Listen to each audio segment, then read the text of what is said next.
मुझे याद है कि मैंने मोमबत्ती की रोशनी में और स्ट्रीट लाइट की रोशनी में पढ़ाई की है। Some of you may did the same thing. हो सकता है आप में से कई लोगों ने ऐसा किया हो। Now you look at today's kids, they have a computer, laptop, and we tell them, hey, you work hard. और आज के दशक में यदि आप देखें, आज के जो बच्चे हैं वो उनके पास कंप्यूटर है, लैपटॉप है और हमें बारंबार कहना पड़ता है कि वर्क हार्ड, परिश्रम करो। Okay. But we see that they are not working hard, but we had a difficult time studying under street light with a candle, all those things. और हम देखते हैं कि उन्हें हम जितना बोल लें वो पढ़ना नहीं चाहते हैं, जबकि हमारा समय वैसा नहीं था। हमने कड़ी मेहनत की है उस We पढ़ाई को know, करने के लिए। yes, we know why it is important to work hard and suffer and study. इसीलिए शायद हम इस बात को जानते हैं कि क्यों हमें परिश्रम करना है, क्यों हमें उन तकलीफों को सहना है और पढ़ाई को करना है। But today's young generation, it seems they don't suffer, they want just the benefits only. और आज की नई पीढ़ी को यदि हम देखते हैं तो वो कुछ भी तकलीफों को उठाना नहीं चाहते हैं। Okay, the same thing with Christianity also. और ऐसा ही कुछ मसीही जीवन के साथ भी है। Christian life is very difficult.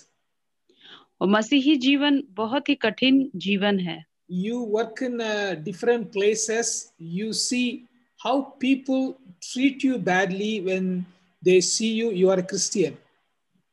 और आप देखते होंगे कि आपके कार्यस्थल में जब लोगों को पता चलता है आप मसीही हैं तो बहुत ही बुरा व्यवहार आपके साथ शायद करते होंगे। And not only that, there is a suffering. If you are a Christian, they mock at you, they laugh at you. और इसके साथ कुछ एक पीड़ाएं भी हैं, जैसे जब लोग जान जाते हैं कि आप एक मसीही हैं तो आपके ऊपर खिल्ली और मजाक उड़ाते हैं, आपके ऊपर हंसते हैं। And also, some of the young people see Christian life as a joy killing religion. और आज के कुछ एक जवानों को यदि हम देखें तो उनको लगता है कि मसीही जीवन सारा मजा मस्ती मौज मस्ती हम नहीं कर सकेंगे, ऐसा जीवन होता है। Because they cannot do all the other people enjoy dancing, drinking, so they don't like Christianity also. और इस कारण से भी शायद वो पसंद नहीं करते हैं मसीही जीवन को, क्योंकि दूसरे लोग सांसारिक रूप से शराब पीना, नाचना गाना, मौज मस्ती कर सकते हैं, जबकि मसीही जीवन इन बातों को बाध्य करता है, रोकता है।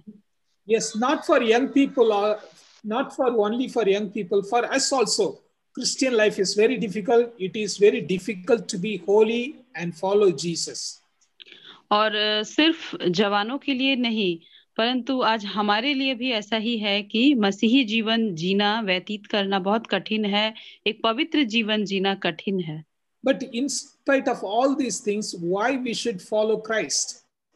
लेकिन इन तमाम चीजों के होते हुए भी क्यों आवश्यक है कि हम यीशु मसीह के पीछे चले। Remember, Jesus said, carry my cross and follow me. आपको याद होगा यीशु मसीह ने कहा है कि क्रूस को उठा के मेरे पीछे चलना है। That means we should suffer.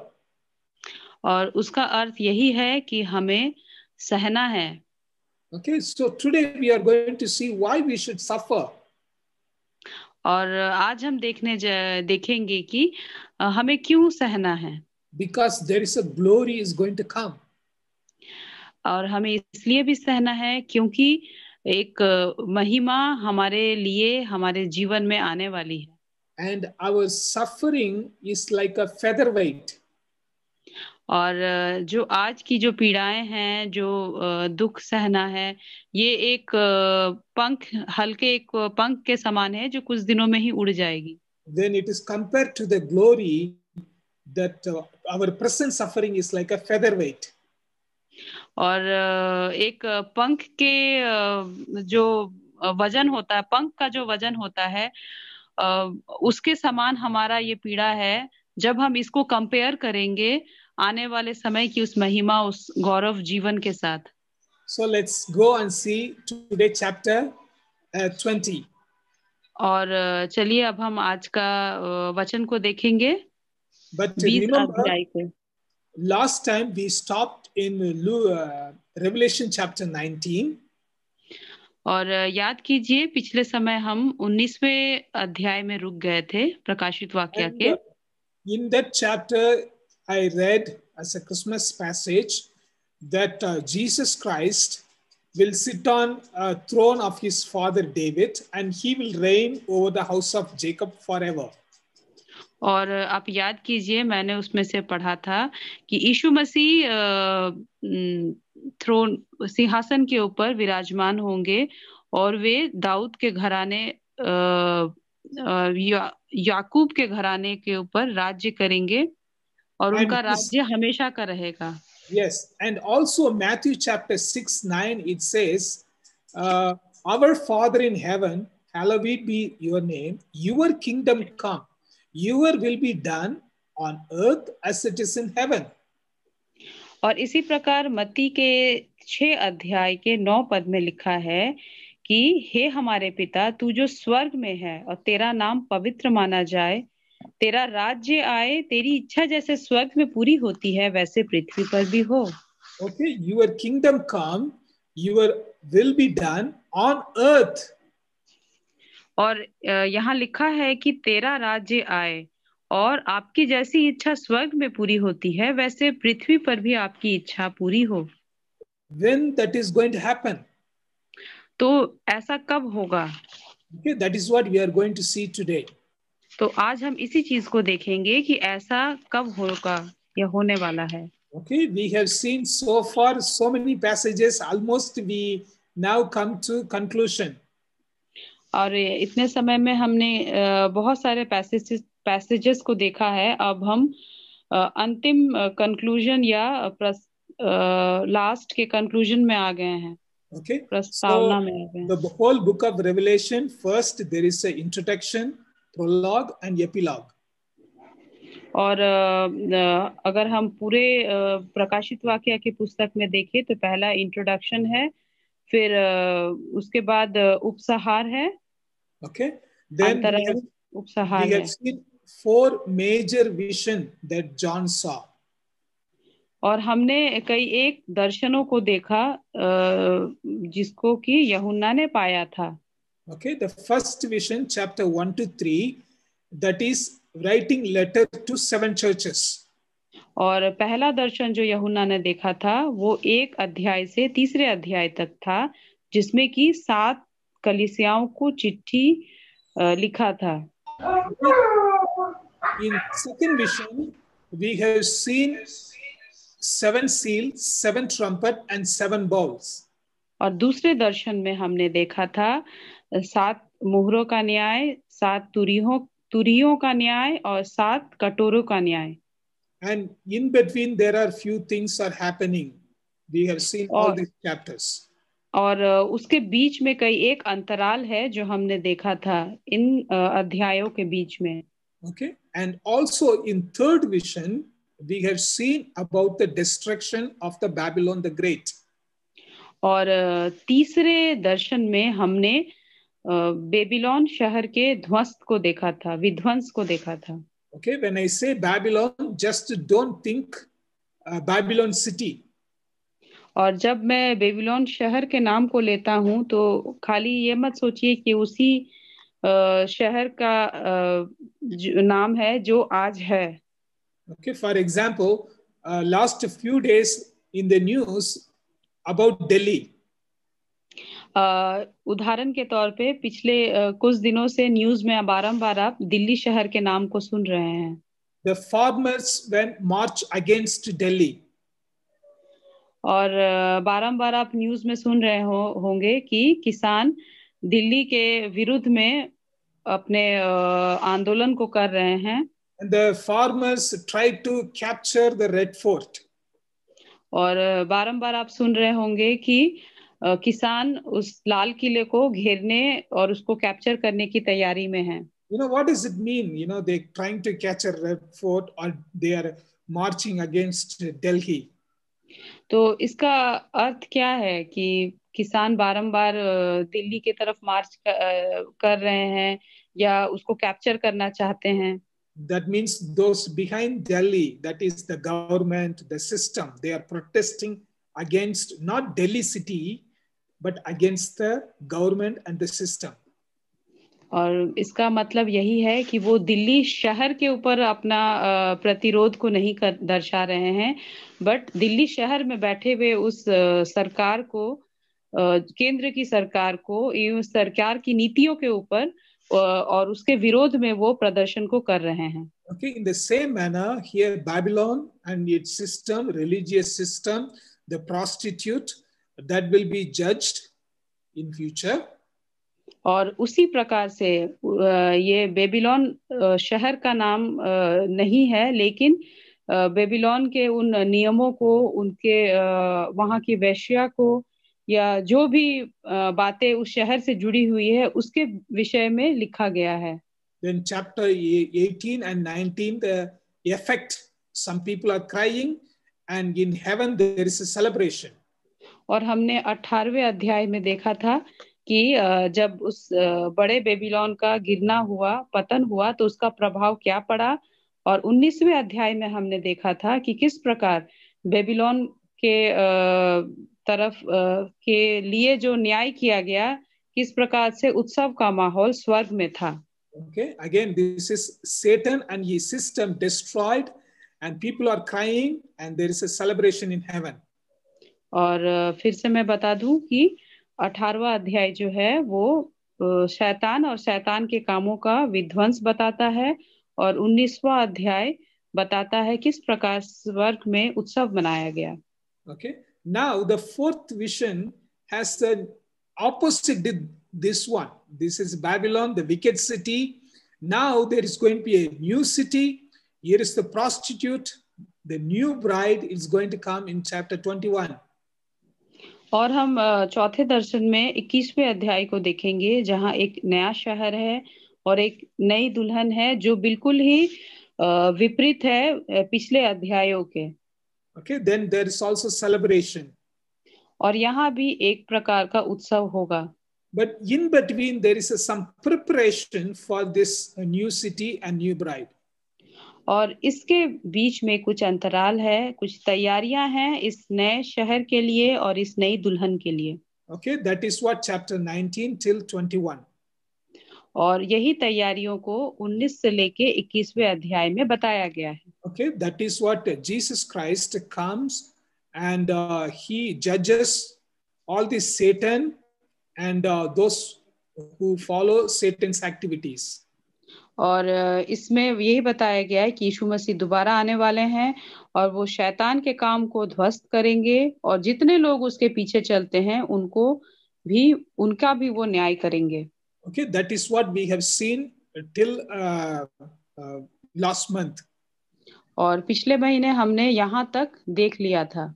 Okay, now today we will see the same, the preparation for the new city and new Jerusalem. We will see Christ millennial reign of Jesus Christ. और हम आज हमने जो उन चीजों को देख लिया था, और आज हम देखेंगे यीशु मसीह के 1000 वर्ष के राज्य के बारे में। Okay, last time we saw when he came to fight against the beast from the earth and beast from the sea and those who follow this Satan activity. और पिछले महीने हमने देखा था यीशु मसीह न्याय करने आ रहे हैं उस पशु का जो समुद्र से निकला था और जो शैतान के पीछे चलने वाले हैं उनका।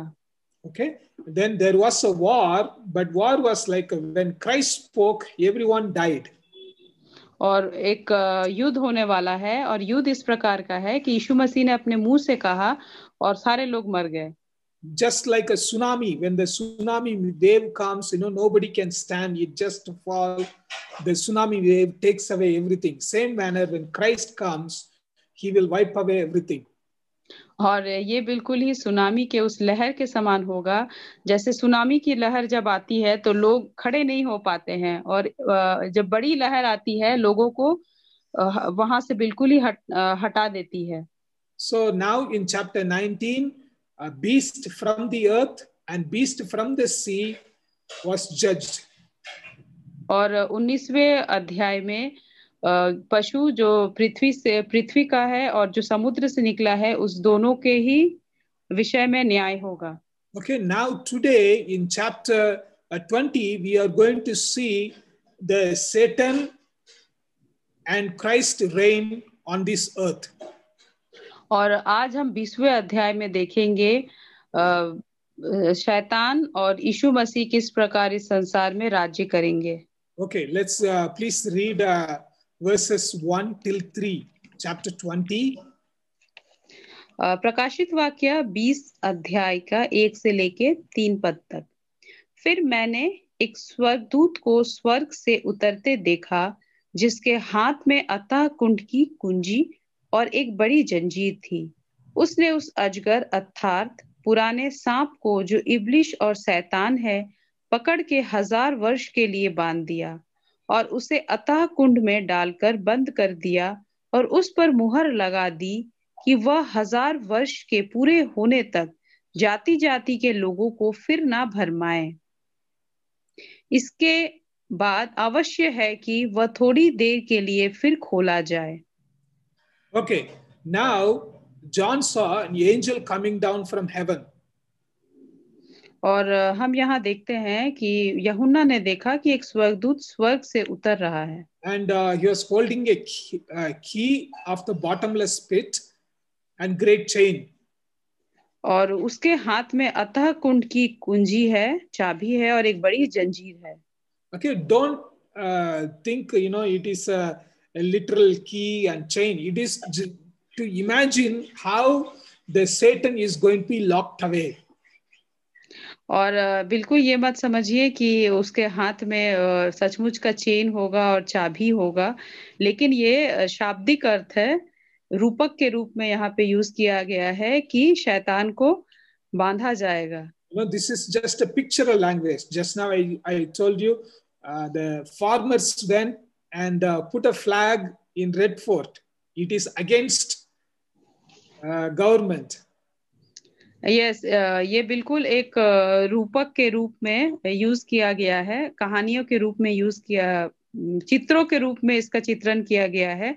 जैसे मैंने आपको बताया कि किसान जो है वो लाल किले पे जाएंगे। Okay, so how putting one flag or climbing on one thing is against the government? कैसे ये हो सकता है कि खाली एक झंडा गाड़ देने से वो सरकार के विरुद्ध में है, जो किसानों की रैली हो रही है? Yeah, because that place and that flag, all those things are important. ये इसलिए है क्योंकि वो स्थान और वो झंडा वो आवश्यक एक सिंबल है। So here the same manner, it's a kind of symbol saying that he is going to be locked away. Look at the word here. He seized the dragon, that ancient serpent who is called devil and Satan, and bound him for 1,000 years and threw him into the pit and shut it and seal it over him so that he might not deceive the nations any longer. और उसी प्रकार से शब्दों को यहाँ पे ध्यान दीजिए कि कैसा लिखा है कि उसने उस अजगर अर्थात पुराने सांप को, जो इब्लिस और शैतान है, पकड़ के 1000 वर्ष के लिए बांध दिया और उसे अथाह कुंड में डालकर बंद कर दिया और उस पर मुहर लगा दी। Okay, now here that angel seized dragon and put it in a bottomless pit, and he shut it and sealed it over him. और जैसे यहाँ पे लिखा है कि एक स्वर्गदूत ने उस शैतान को बांधा और उसे अथाह कुंड के में डाल के बंद कर दिया और उस पर मुहर लगा दी। Okay, so that he will not deceive the nations any longer. और वो स्वर्गदूत ने इसलिए किया क्योंकि ऐसा करने से वो आगे को जाति जाति के लोगों को फिर ना भरमाने पाएगा। And after 1,000 years, he will be released. परंतु 1000 वर्ष के बीतने के बाद उसको फिर खोला जाएगा। Now here from verse 1 to 10, we are going to see 1,000 years, 1,000 years. और आज हम 1 से लेके 10 पद में बारंबार 1000 वर्ष के विषय में कुछ देखेंगे। And it is mentioned 6 times in this verse 1 till 10. और ये 6 बार 1000 वर्ष का प्रयोग 1 से लेके 10 पद तक किया गया है। And there is nowhere in the Bible mentioned about this 1,000 years. और ये 1000 वर्ष के विषय में बाइबल में और कहीं भी लिखा नहीं गया है। So some people say, hey, this is not 1,000 years, it could be many years. क्योंकि ये बाइबल में और कहीं लिखा हुआ नहीं है, इसीलिए कई लोग ऐसा भी सोचते हैं और कहते हैं कि ये 1000 years, ये 1000 वर्ष नहीं हो सकता है, उससे भी ज्यादा हो सकता है। Is it 1,001 years, or is it 1,002 days? Is it possible? So they say it is not a literal 1,000 years. इसीलिए कुछ लोगों का कहना है कि ये 1 दिन हो सकता है या 2 दिन हो सकता है, इसलिए पॉसिबल नहीं है 1000 वर्ष। But we will see. Some people say like that, but we will see later about this 1,000 years. और कुछ लोगों का ऐसा कहना है, लेकिन इस 1000 वर्ष के बारे में हम आगे देखेंगे। Let us continue what is going on. और हम आगे देखते हैं कि क्या हो रहा है। Okay, please read verse 4, 5, 6. 4 से लेके 6 पद तक। फिर मैंने सिंहासन देखे और उन पर लोग बैठ गए और उनको न्याय करने का अधिकार दिया गया।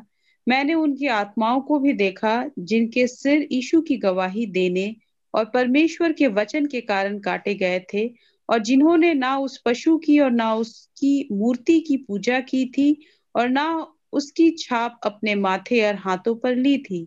वे जीवित होकर मसीह के साथ 1000 वर्ष तक राज्य करते रहे। जब तक ये 1000 वर्ष पूरे ना हुए तब तक शेष मरे हुए ना जी उठे। यह तो पहला पुनरुत्थान है। धन्य और पवित्र वह है जो इस पहले पुनरुत्थान का भागी है। ऐसों पर दूसरी मृत्यु का कुछ भी अधिकार नहीं, पर वे परमेश्वर और मसीह के याजक होंगे और उसके साथ 1000 वर्ष तक राज्य करेंगे। Okay, so here what we see is what is happening in these 1,000 years. और यहाँ पे हम देखेंगे कि इन 1000 वर्षों में क्या कुछ हो रहा है। Okay, there the thrones were set up so that some people can come and judge. और हम यहाँ पे देखते हैं कि कुछ सिंहासन वहां पे सेट किए गया और उसमें कुछ लोग बैठे और उनको न्याय करने का अधिकार दिया गया। And now some souls got resurrected. और हम देखते हैं कि कुछ एक आत्माएं वहां पर पुनर्जीवित हो गई। Okay, this is called first resurrection. और इसको पहला पुनरुत्थान कहा गया। Okay, and who are they? अब ये कौन है? Okay, here it is written, I saw the souls of those who had been beheaded for the testimony of Jesus and for the word of God. और हम यहाँ पे पढ़ते हैं कि लिखा है कि मैंने उनकी आत्माओं को भी देखा जिनके सिर यीशु की गवाही देने और परमेश्वर के वचन के कारण काटे गए थे। In chapter 2, we have seen some people even died following Jesus Christ. और हमने दूसरे अध्याय में देखा था कि कुछ लोग मारे गए थे जब वो यीशु के पीछे चल रहे थे। In chapter 7, we have seen some people, those who followed Jesus Christ, they were their souls under the altar crying out, how long, O God? और हमने 7वें अध्याय में भी देखा था कुछ एक आत्माओं को जो प्रभु के वेदी के पास पड़े हुए थे और बारंबार कहरा के रो रहे थे कि प्रभु और कब तक। And also chapter 16, some people who did not worship the beast or its image, they were faithfully following the Lamb. और हमने 16वें अध्याय में भी देखा था कि कुछ एक लोग थे जिन्होंने उस मूर्ति की छाप को, उस पशु के छाप को नहीं लिया था, और वो बहुत ही विश्वास योग्यता के साथ मसीह के पीछे चल रहे थे। Okay, so these are ordinary believers. और ये लोग साधारण विश्वासी हैं, They suffered by following Jesus Christ. और उन्होंने उन पीड़ाओं को सहा जब वो मसीह यीशु के पीछे चल रहे थे। And even some people, they died, they gave up their life for Jesus Christ. Even कुछ लोग ऐसे भी थे जो यीशु मसीह के नाम से उन्होंने अपने आप को कुर्बान होना भी कुछ ना समझा। One time they were suffering, now they came to life and reigned with Christ for 1,000 years. एक समय जीवन का था जब वो लोग पीड़ाओं को सह रहे थे, लेकिन आज वो पूर्ण जीवित हो गए और यीशु मसीह के साथ 1000 वर्षों के लिए राज्य को करेंगे। So those who suffer for Christ, they will have an opportunity to reign with Christ for 1,000 years. इसीलिए यदि आज कोई भी पीड़ाओं को सह रहा है, उसके लिए एक अपॉर्चुनिटी रहेगा कि वो 1000 वर्षों के लिए यीशु मसीह के साथ राज्य को करेंगे। And verse 5, the rest of the dead did not come to life until the 1,000 years were end. This is the first resurrection. और 5वां अध्याय कहता है, जब तक ये 1000 वर्ष पूरे ना हुए तब तक शेष मरे हुए ना जी उठे। यह तो पहला पुनरुत्थान है। And blessed and holy is he, is the one who shares in this first resurrection.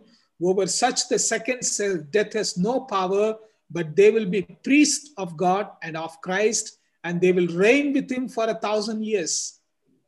और इसी प्रकार धन्य और पवित्र उनको कहा गया है जो इस पहले पुनरुत्थान के भागी हुए।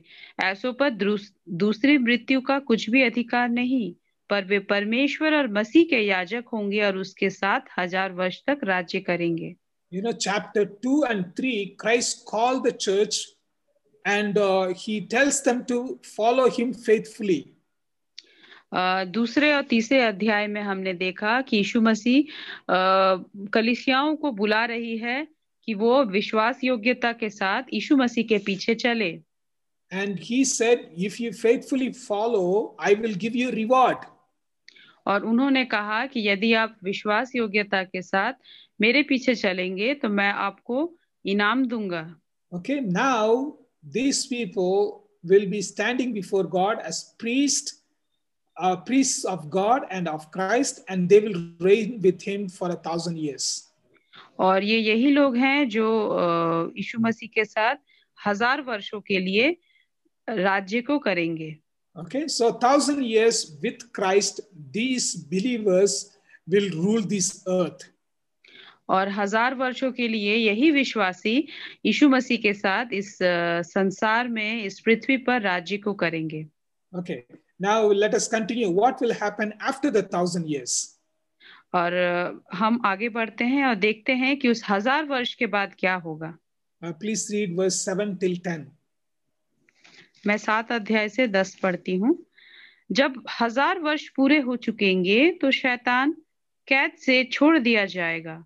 वह उन जातियों को जो पृथ्वी के चारों ओर होंगी, अर्थात गोग और मागोग को, जिनकी गिनती समुद्र की बालू के बराबर होगी, भरमाकर लड़ाई के लिए इकट्ठा करने को निकलेगा।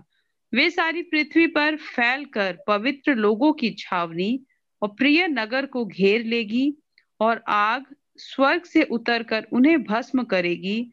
उनका भरमाने वाला शैतान आग और गंधक की उस झील में, जिसमें वह पशु और झूठा भविष्यवक्ता भी होगा, डाल दिया जाएगा, और वे रात दिन युगानुयुग पीड़ा में तड़पते रहेंगे। Okay, after 1,000 years, the Satan will be released from his prison. और 1000 वर्ष जब पूरे हो जाएंगे तो शैतान अपनी कैद से छोड़ दिया जाएगा। Again, he will deceive the nations and bring the people for war. और फिर वो जातियों को पृथ्वी की चारों ओर से भरमाएगा और लोगों को लड़ाई के लिए इकट्ठा करेगा। just like Ezekiel chapter 38, how the people gathered Gog and Magog, in the same manner he will bring people together for a battle. जिस प्रकार यहेजकेल 38 अध्याय में है कि इजराइलियों ने what brother in chapter 38, how the in Gog and Magog, how the people come for a battle. In the same manner, he will gather the people for battle. Okay यहेजकेल के 38वें अध्याय में हमने वहां पे लिखा है कि गोग और गोग से किस प्रकार लोग इकट्ठे होंगे और वो उस युद्ध के लिए तैयार किए जाएंगे, उसी प्रकार यहाँ भी लिखा है. Okay, there are a lot of theory, you know, Gog and Magog is Russia. The Russia will come fight against Europe and all those things. What I want to share is from historical perspective of what is written here. और actually Gog महागोग जैसे कई लोगों का मानना है कि एक Russia का स्थान है और रशिया जो है यूरोपियन कंट्रीज के अगेंस्ट में युद्ध करेगा. ये लोगों का सोच विचार है, लेकिन मैं यहाँ पे आपको थोड़ा सा ऐतिहासिक रूप से भी बताने का प्रयास कर रहा हूँ. Okay, they together them for a battle. Their number is like the sand of the sea. और यहाँ लिखा है कि वो एक पृथ्वी के चारों ओर से एक जगह इकट्ठे होंगे और उनकी गिनती समुद्र के बालू के बराबर होगी. So after the 1,000 years, Satan and all his troops again will come to fight against Jesus and the believers. और 1000 वर्ष के बीतने के बाद शैतान और उसकी सारी सेना पृथ्वी के चारों ओर से आएंगी और वो यीशु मसीह के विरुद्ध में फिर से लड़ाई को करेगी. But fire came down from heaven and consumed them. लेकिन हम यहाँ आगे देखते हैं कि स्वर्ग से एक आग उतर के आई और उसने उन सभी को भस्म कर दिया. And the devil who had deceived them thrown into the lake of fire and sulfur, where the beast and the false prophet were, and they will be tormented day and night forever and ever. और ऐसा लिखा हुआ है कि इसके बाद वो शैतान जो है वो आग और गंधक की झील में फेंक दिया जाएगा, जिसमें वो पशु और झूठा भविष्यवक्ता भी होगा और वे रात दिन युगानुयुग पीड़ा में तड़पते रहेंगे. You know, the fire and the sulfur and tormenting for day and night, it represents God's judgment. और यहाँ पे जिस प्रकार लिखा है वो आग और गंधक की झील और रात दिन युगानुयुग पीड़ा में तड़पते रहना, ये तमाम बातें परमेश्वर की उस न्याय के विषय में बताता है. So don't imagine like a hell, you know, there will be fire, everybody will be tormented, you know, literally. Yes, और बिल्कुल ऐसा मत समझिए कि हेल जब कहा जाता है, नर्क जब कहा जाता है, तो वहाँ आग ही आग है और दिन रात सब आग में तड़पते हैं और झुलसते रहते हैं. ऐसा बिल्कुल मत समझिए. Okay, they will suffer and consciously they will suffer for what they have done. और वो पीड़ाओं को सहेंगे और बारंबार उन पीड़ाओं को सहते रहेंगे उन कामों के लिए जो उन्होंने किया. So how the fire and sulfur can bring lot of suffering, in the same manner they will suffer. कैसे यदि जैसे आग या गंधक जो है सल्फर, वो जो केमिकल यदि कहीं शरीर में लग जाए तो वो किस प्रकार के एक पीड़ा को लाता है, एक दर्द को लाता है, वो यहाँ पे दर्शाने की कोशिश की गई है. Okay, so that is the end of Satan. और इसी प्रकार उस शैतान का अंत हो जाएगा. Okay, then we will continue next week. We will see about this new Jerusalem and new earth. और अगले हफ्ता हम नए आकाश और नए यरूशलेम के विषय में देखेंगे. Remember Satan, his Babylon and the prostitute. Here Christ is going to bring new Jerusalem and new earth and also new bride. और याद कीजिए बेबीलोन का शहर और उस बड़ी वेश्या और वो पशु के बारे में. और यहाँ हम देखेंगे यीशु मसीह एक नए आकाश और एक नई पृथ्वी को और एक नए यरूशलेम को लाने वाले हैं, और वो हमेशा के लिए राज्य करेंगे। Now there is a question about 1,000 years. What is this 1,000 year you are talking about? और अब एक सवाल उठ के आता है कि ये 1000 वर्ष क्या है। बारंबार हम 1000 वर्ष को देख रहे हैं और सुन रहे हैं। Okay, there are 3 different views about this. और 1000 वर्ष के बारे में तीन व्यूज हैं, सोच है। We are all human being. We are not gone to heaven. So, people imagine this is possible in different way. और हम सभी मानव हैं, मनुष्य हैं, और हम स्वर्ग में अभी तक गए नहीं हैं। तो ये 3 प्रकार हो सकता है कि इस 1000 वर्ष के विषय में जो व्याख्या की गई है वो इस 3 प्रकार से हो सकता है। If we go to hotel, I will order vanilla ice cream. My wife will order strawberry ice cream. My daughter will order butterscotch ice cream. These are different tastes. They like different things. और उदाहरण के तौर पे यदि मैं किसी hotel में जाता हूँ तो मैं एक अलग फ्लेवर के आइसक्रीम को मांगूंगा। मेरी पत्नी और मेरी बेटी अलग अलग डिफरेंट फ्लेवर के आइसक्रीम्स को मांगेगी। So, people also understand differently this 1,000 years. उसी प्रकार इस 1000 वर्ष को अलग अलग तरीके से लोगों ने सोचा है। That does not mean they are enemies. They are enemies. और ये बिल्कुल नहीं है कि उन्होंने यदि अलग अलग रूप से सोचा है तो वो एक दूसरे के दुश्मन हैं। Just they have different understanding.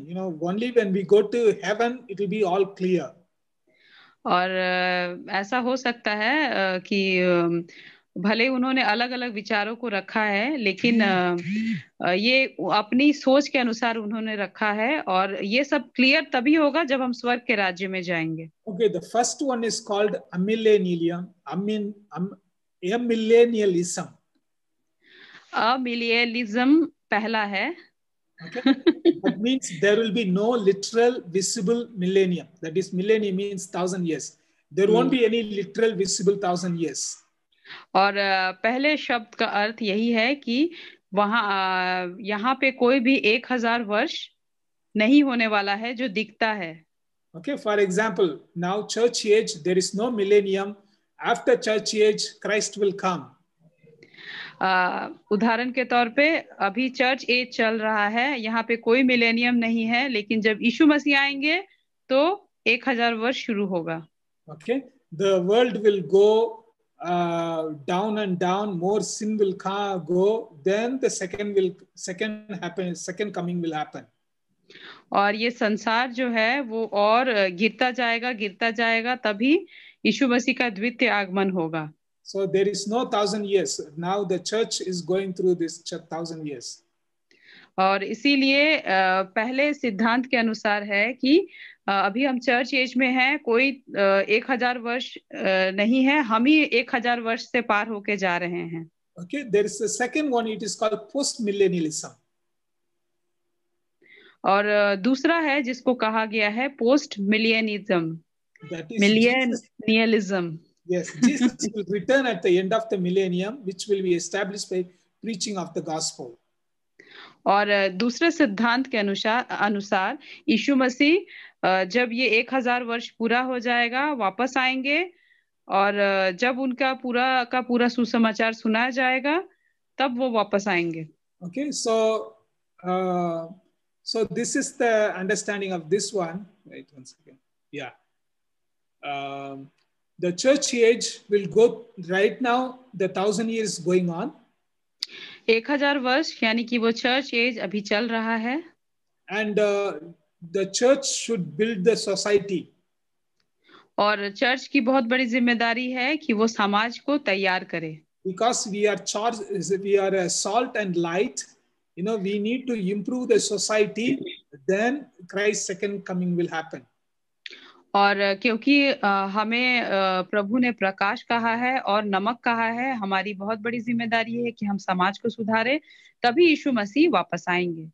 Some of the churches believe like this. That's why they build school, colleges, hospital, to improve the society so that Christ can come quickly.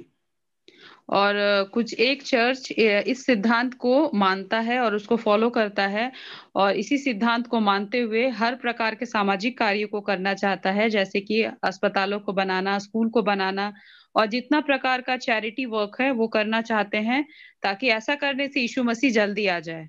Okay, then there is another one, it is called pre-millennialism. और तीसरा है जिसको कहा जाता है millennialism. Okay, that means the church age right now, then there is a tribulation. जैसे इस सिद्धांत के अनुसार अभी चर्च एज चल रहा है, इसके बाद महाक्लेश का समय आरंभ होगा। Okay, then the millennialism will come, millennium will come. और इसके बाद 1000 वर्ष होगा। These believers will reign with Christ. और इस बीच जो मसीही हैं वो यीशु मसीह के साथ राज्य करेंगे। Then there will be great white throne judgment. और इसके साथ ही ग्रेट व्हाइट सफेद श्वेत सिंहासन का राज्य होगा। That we'll see next week. Then और there is इन the चीजों को eternal हम life. आने वाले हफ्ते में देखेंगे, और इसके बाद अनंत काल है। Okay, I believe in this one. और मैं इस तीसरे सिद्धांत के ऊपर विश्वास करता हूँ, because God promised Israel so many things. मैं इसलिए विश्वास करता हूँ क्योंकि परमेश्वर ने इजरायलियों को बहुत सारी प्रतिज्ञाएं की थी। For example, in Psalm 8, Psalm 2, Psalm 72, the Messiah will rule the earth. ये मैं इसलिए भी विश्वास करता हूँ क्योंकि भजन संहिता 2, 8 और 72 में लिखा है कि मसीहा जो है वो राज्य करेगा। And also Isaiah chapter 11. और इसी प्रकार से यशायाह भविष्यवक्ता की पुस्तक उसका 11 अध्याय में भी लिखा है। And when God punished Israel and they were scattered all around the world. और उस प्रकार से वहां लिखा है कि परमेश्वर ने इजराइल को दंडित किया और वो पूरे पृथ्वी में फैल गए। That we have seen with our own eyes. Now Israelites were everywhere. और इस बात को हमने भी अपनी आंखों से देखा कि ये इजरायली पूरी पृथ्वी में फैले हुए हैं। But God also said one day He will bring them back. And in Romans chapter 11, 9, 10, 11, He says there will be a time, and after refreshing, they also will get a chance. और प्रभु ने कहा है कि वो एक समय ऐसा आएगा कि वो उनको वापस लेकर आएंगे। और रोमन्स नो, Yes, Romans 9, 10, 11. रोमियो की पुस्तक उसके 9, 10 और 11 अध्याय में लिखा है कि वो उनको फिर से जागरूक करेंगे और रिफ्रेश करेंगे। And also this 1,000 years, it is described throughout the Bible without mentioning 1,000 years. और यदि हम 1000 वर्ष की बात को करें, ये पूरे बाइबल में ही लिखा है, लेकिन दूसरे रूप से लिखा है। For example, when God created the heaven and earth, He said men will rule all the creation of this world. उदाहरण के तौर पे यदि आप उत्पत्ति के अध्याय में देखिए तो वहां लिखा है कि मनुष्य जो है वो पूरी पृथ्वी पे राज्य करेगा। Okay, then after the fall, we never able to rule this world. और उस मानव के पतन के बाद हम इस प्रकार से संसार को कभी भी राज्य नहीं कर पाए। Yes, there are something we can rule, like I can rule my dog, but I cannot rule snake. उदाहरण के तौर पे कुछ एक चीजें हमारे हाथ में हैं जिसके ऊपर हम राज्य कर सकते हैं, जैसे कि मैं अपने कुत्ते को अपने अधिकार में रख सकता हूँ, पर एक सांप को मैं अपने अधिकार में नहीं रख सकता। When I put rice, there also weed also growing with rice. दूसरा उदाहरण है कि यदि मैं चावल के दानों को बोता हूँ तो उसके साथ कई एक कटीले जंगली घास भी उगाते हैं। So what God created, everything was good, and still with that good was not there. और प्रभु ने सब कुछ पूरी पृथ्वी को बहुत ही सुंदर बनाया था, अच्छा बनाया था, लेकिन आज वो सब कुछ अच्छा नहीं है।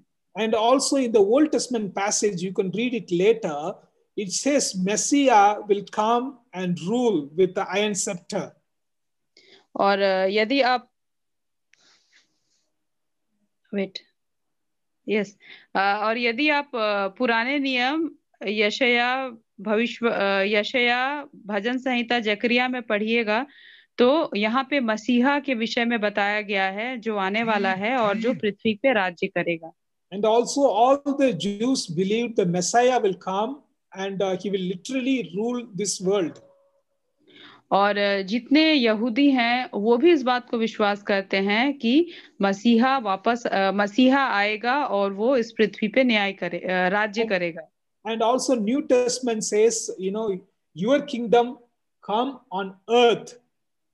और नया नियम में भी बारंबार यीशु मसीह कहते हैं आपका राज्य आए इस पृथ्वी के ऊपर। So Christ is going to rule this earth और on those 1,000 years. इसीलिए यीशु मसीह 1000 वर्ष के लिए इस संसार के ऊपर राज्य करेंगे। Okay, so with the believers he will rule. तो वो विश्वासियों के साथ इस संसार में राज्य को करेंगे। Okay, Christ set an example. He suffered, then he is raised in glory. और यीशु मसीह ने हमारे लिए एक उदाहरण दिया अपने जीवन के द्वारा। उन्होंने पीड़ाओं को सहा और वो जी उठे और वो महिमा के साथ राज्य को करेंगे। In the same manner we suffer, one day we will reign with him. उसी प्रकार से आज हम पीड़ाओं को सहते हैं और लेकिन एक दिन हम उनके साथ राज्य करेंगे। That's why we should follow him faithfully. और इसी कारण से हमें उनके पीछे बहुत ही विश्वास के साथ चलना है। Okay, remember Romans chapter 8 verse 18. और हमेशा याद रखिए रोमियो की पुस्तक 8 अध्याय उसके 18वें पद को। For I consider that the suffering of this present time are not worth comparing with the glory that is to be revealed to us. यहाँ पे ऐसा लिखा है क्योंकि मैं समझता हूँ कि इस समय के दुख और क्लेश उस महिमा के सामने जो हम पर प्रकट होने वाली है कुछ भी नहीं है। Okay, for example, just imagine 100 kilo gold, that is future glory. Today's suffering is featherweight suffering when you compare with this that much glory. और उदाहरण के तौर पे आप 100 केजीज के गोल्ड को कंपेयर कीजिए एक उस महिमा के साथ और हमारी पीड़ाओं को एक कंपेयर कीजिए उस फेदर या पंख के साथ जिसका कोई भी वजन नहीं है।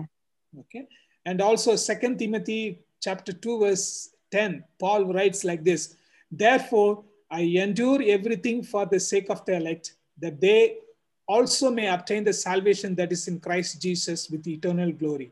The saying is trustworthy, for if we have died with him, we will also live with him. If we endure, we will also reign with him.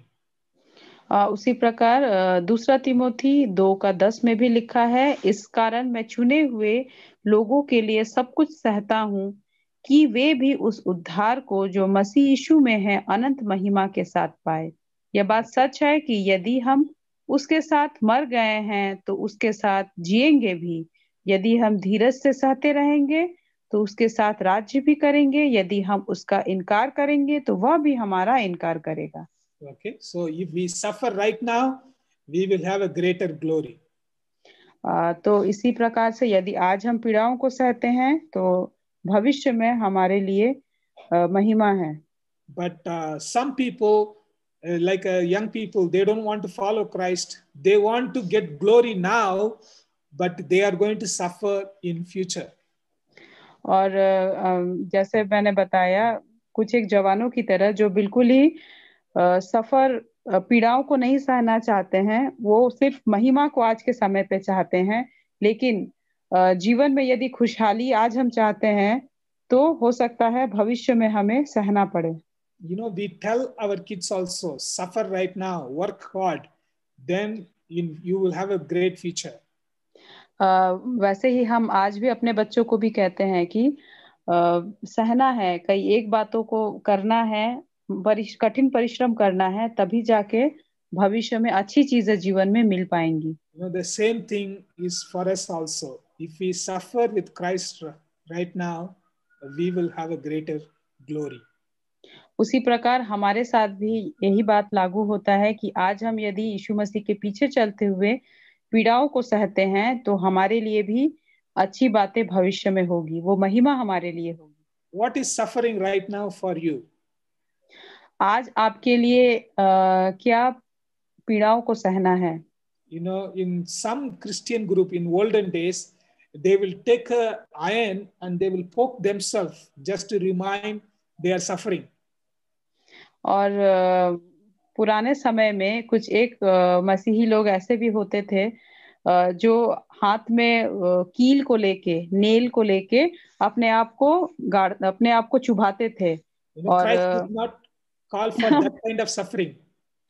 और उस बात को बारंबार याद कराते थे कि हाँ, मैं पीड़ाओं को सह रहा हूँ, लेकिन यीशु मसीह उस प्रकार की पीड़ा को नहीं चाहते हैं। In your workplace, they will laugh at you. You are Christian. You know, that is the kind of suffering Jesus is talking about. और जैसे आपके कार्य के स्थान पे लोग आपका मजाक उड़ाएंगे या आपके ऊपर हंसेंगे कि आप यीशु मसीह के पीछे चलते हैं, लेकिन प्रभु उस प्रकार की पीड़ा को सहना आपके जीवन से चाहते हैं। Are you ready to suffer? क्या आप तैयार हैं कि आप मसीह के लिए Let's दुख close our eyes उठाए? and pray. Let's close our आइए eyes. हम अपनी आंखों को बंद करें और प्रार्थना करेंगे। Father, you have kept a glorious future for us. पिता, आपने हमारे लिए एक बहुत ही महिमा युक्त भविष्य को रखा है, And you are going to rule this world. और आप इस पृथ्वी के ऊपर राज्य करेंगे। You have given opportunity for us to rule पिता, with you. और प्रभु, आपने वो मौका हमें दिया है कि हम आपके साथ राज्य को करें।